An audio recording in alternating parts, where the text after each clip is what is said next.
the pentatonic scale with some unique chromatic style notes. And there's all kinds of different things that I could show you here. The options are literally unlimited on this fretboard, but I'm going to show you some common things that I like to do just to make my pentatonic a little more fun and see if it helps you. So we're going to be looking at D minor pentatonic. We're going to look at various different positions of the D minor pentatonic and some different things that you can add in.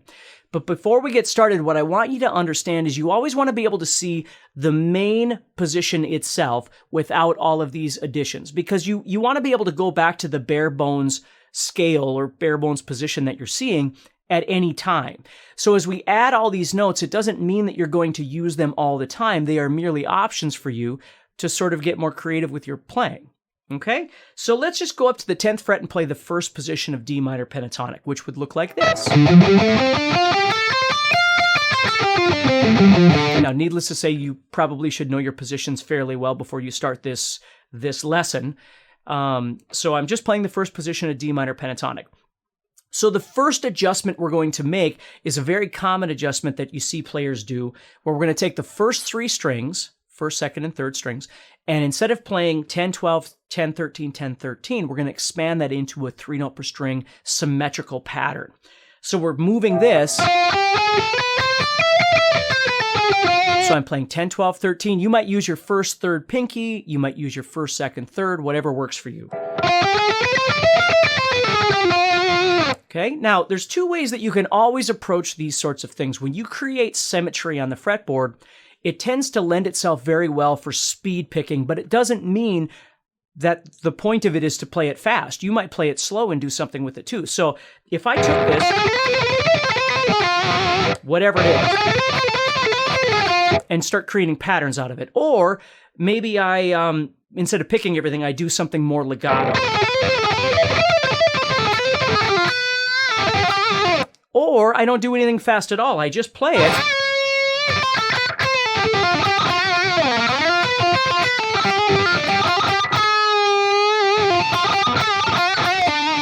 You know, whatever I'd like to do.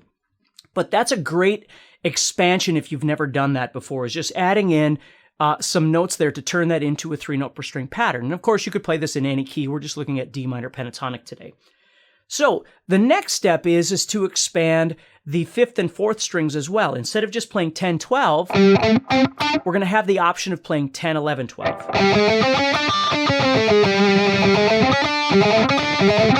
Now, you'll notice that we've changed everything. Now, if you can do this on the first string, of course, you could do it on the 6th string as well, right? Because they're both E strings. But I'm going to try and explain this in a way that makes sense in my brain, because I don't try and always use backward logic and go, well, if I could do this here, I could do this here. Yes, the answer is always that's true. But what I try and do when I see my fretboard is look at different ways of seeing things, so I'm not always trying to make everything make perfect sense, if that makes sense. So, like when I'm down here, that sounds way too modal to me. But if I do this, it doesn't sound like that. You see, I'm using it in context. I'm using those same 3 notes, but I'm using it in context of these other strings to create this symmetrical pattern, if that makes sense. So I'm not always worried about, well, if I could do it on the first string, I can do it on the 6th string. Again, the answer is that's true. But it depends on what you're trying to get it to sound like. If you're expanding your pentatonics, you might not be looking for this real melodic minor kind of sound. And maybe you are. And if you are, great. Okay? So as I'm playing this, I wouldn't use all of these at the same time all the time. I'm not going to go every time I play, because it might be too much. So I might just play something pentatonic and then throw something in, and then that will be good enough. And sometimes I won't even do that. Sometimes I'll do something different. So the point is you have to spend the time exploring some of these notes and how to utilize them. Okay, oftentimes when you're adding something in the middle, like these 11s, those middle notes want to go to one of the outside notes, which are pentatonic. Whether you bend it or just play it in a sequence with other notes. whatever it might be. But they tend to want to go out because these notes in the middle are going to be quite dissonant. Okay, they're going to sound a little bit ugly. That doesn't mean that that's bad. It's actually really nice because it makes those notes want to push out to something else. Okay, so as you're playing these, you just have to explore these and see what you think of it. Okay, so that's enough of that first position. Those would give you quite a bit of notes to kind of explore. So let's look at the fifth position right underneath that. So we're going to be playing this. This is the standard position you'd play. Would be 8-10, 8-10, 7-10, 7-10, and then 8-10, 8-10. Don't worry about which fingers I'm using. If you use something else, that's fine. So let's do a logical extension here, something that I would do, and see what works for you. Now, you could do 8, 9, 10 on the first and second strings, because those would be an octave of those. And you could also do those right there, okay? Now, for me, what I have a tendency of doing is I use the second string and the fifth string, the chromatic elements of those two strings, quite a lot. I don't use the chromatics on the first and sixth strings as much, but that doesn't mean anything. That doesn't mean that you wouldn't, okay? So I might make something up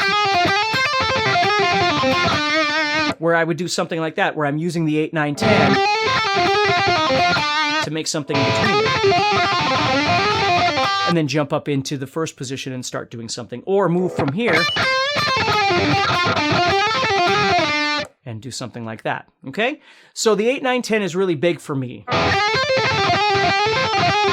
on that string. Fifth string, same thing. But I'm going to show you this. This is kind of cool. If you think about it, if I play 8, 9, 10, and then I had 10, 11, 12, I wind up with 8, 9, 10, 11, 12, right? Which is fine. But in my playing, what I tend to do is if I just played 10, 11, and 12, most of the time, I won't play 8, 9, and 10. I'll just play 8 and 10 like normal. Or if I played 8, 9, and 10, and I slid up, I'd probably skip the chromatic note here. So again, it's just a choice. You have to figure out what works best for you. But oftentimes, if I'm coming off something like this, and I'm going to move back, I don't necessarily go, which there's nothing wrong with. Sounds great. I just have a tendency of flipping over that one. Or if I'm going forward, I'll flip over and I'll skip the 11. So depending on which direction I'm going, that's a pretty natural motion for me. Okay? I might do something like this where I play 12, 11, 10, go back to the 8, do a hammer-on to the 9, and there I'm playing all those notes, but I'm playing them in a bit of a different order. Again, the most important thing is there's no right or wrong. It's just what works best for you when you improvise, and the more you practice, you might find some different avenues of movement or different things that you really enjoy. Because the great thing about these chromatic notes is they're adding new color to your solo. They're notes that you didn't have before, and sometimes they lead themselves to other positions or other movements across the fretboard that are kind of nice. Again, if I did this, it just feels really natural to slide up into this position, which is kind of nice. Or sliding back, you see? Or from here, trying to find different unique ways of being able to move through these positions. So we're going to leave the 7 and 10 alone for right now, okay? Not that you couldn't, I mean, you could do this, just like here, because that's an octave. And you could add stuff in there too, which is great. I don't tend to do that. When I get into this position, I tend to play those stock 7-10 just because it breaks up the monotony of the chromatic stuff that I'm doing around it.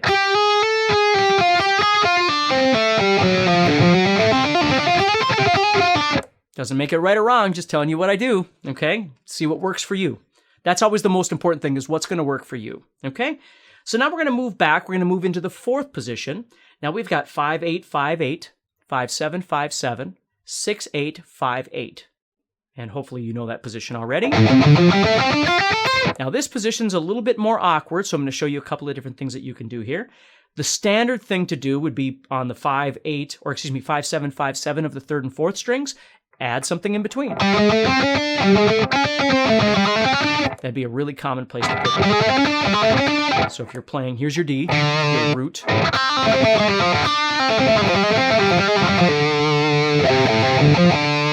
Okay, but you can add other stuff too, obviously. So the next one I'm going to show you is a little bit more awkward. We're going to move up to that 6, so we're going to play 6, 7, 8. So we have... Now, sorry I keep saying this, but I wouldn't necessarily do all those at the same time. They're just options for me. So I may be coming off 5, 7 and move into 5 or 6, 7, 8. Now, the problem with this is it's pushed my hand over a little bit, and I've got to get back to this 5, 8. So what I will do a lot is I might play the 6, 7, 8, but when I get back to the 5, 8 of the first string, I find myself oftentimes doing 6, 7 and skipping that 8, and I get that sound. So I might do something where I'm coming off this, and